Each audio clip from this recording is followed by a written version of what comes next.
T20 विश्वकप 2024 मंगलवार team India घोषणा करिछि। बीसीसीआई रोहित शर्मा कैप्टेन्सी दे 15 सदस्य विशिष्ट भारतीय दल घोषणा करिछि।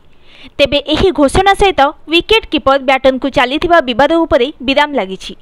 चयन कमिटी ऋषभ पंत एवं संजू सैमसन को एही भूमिका पई चयन करिछि। एहार अर्थ टीम इंडिया धुआंधार बैटर केएल राहुल एही दौड़े पछरे रहिछन्ति।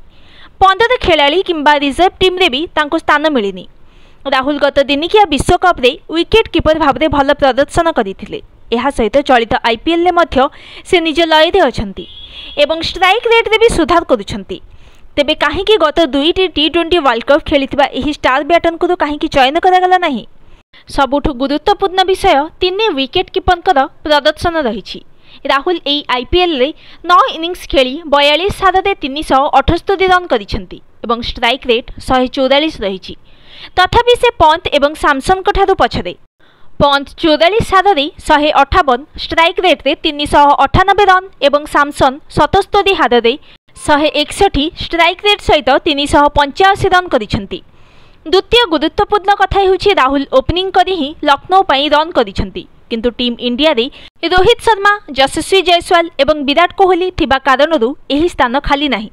राहुल को नहीं बड़ चिंता स्पिनर विरोध में धीमा बैटिंग। कोहली एवं रोहित परी से स्पिनर विरोध में खास करी पावर प्ले बाहर संघर्ष करुवा नजर आसती।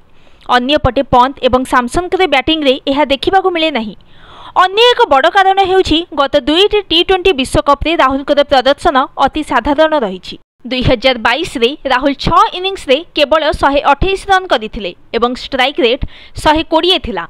2021 रे से 5टी इनिंग्स रे 152 स्ट्राइक रेट रे 194 रन करथिले, किंतु एही सबु रन स्कॉटलैंड, नामीबिया एवं अफगानिस्तान परी टीम विपक्ष में करथिले।